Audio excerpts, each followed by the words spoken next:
बिस्मिल्लाहिर्रहमानिर्रहीम। Welcome to Salma kitchen viewers. आज मैंने पापड़ी चाट के लिए घर में मसाला तैयार किया है, तो चलिए रेसिपी की तरफ चलते हैं। बिस्मिल्लाहिर्रहमानिर्रहीम। ये मैं 2 टेबलस्पून ज़ीरा लूँगी और 20-25 मैं लाल मिर्च लूँगी साबुत, 1 टीस्पून काली मिर्च, हाफ़ टी स्पून अजवाइन और हाफ़ टी स्पून सौंफ लूँगी।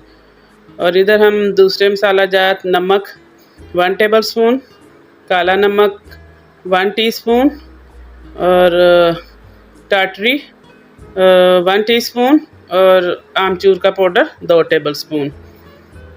अब हम इन साल्ट को इस साइड पे करेंगे और ये जो हमारे इंग्रेडिएंट्स हैं मसाले के, ये सारे हम कढ़ाई में डालेंगे और इसको हम हल्की सी आंच पे सौते करेंगे। मतलब कि इनको हमने ना तो भूनना है ना हमने इसको पकाना है, हम सिर्फ कुछ सेकंड के लिए इसे गरम कढ़ाई में हिला के मिक्स कर लें ताकि ये हल्के से रोस्ट हो जाएं। तो इसके बाद इनको हम ठंडा करेंगे और ठंडा करने के बाद हम इनको पीसेंगे। तो ये जो मिर्चें हैं हल्की सी खुशबू आने लगे जब इसमें ज़ीरे की और मसाले की, तो आप समझें हमारी जो मसाला जात हैं फ्राई हो चुके हैं। अब हम इनको ठंडा करेंगे और ठंडा करने के बाद हम इनको जार में पीस लेंगे। हम इनको बिल्कुल पाउडर फॉर्म में नहीं पीसेंगे, हम इनको थोड़ा सा मोटा दरदरा सा पीसेंगे। तो ये देखिए व्यूअर्स, इस तरह आपने इनको पीस लेना है। और मैं ये टाटरी इसके अंदर डालना भूल गई थी क्योंकि ये मोटी मोटी है चीनी की तरह, तो इसलिए इसको भी साथ ही पीसना था। अब मैं इनको अलग पीस रही हूँ और इनके अंदर मैं मिक्स कर रही हूँ। आप सारे मसालों का एक ही दफ़ा पीस सकते हैं।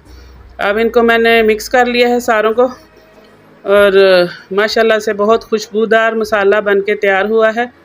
अब इनको मैं एक एयर टाइट बॉटल में डाल के तो पैक कर दूँगी और जब ज़रूरत होगी तो इस्तेमाल करेंगे।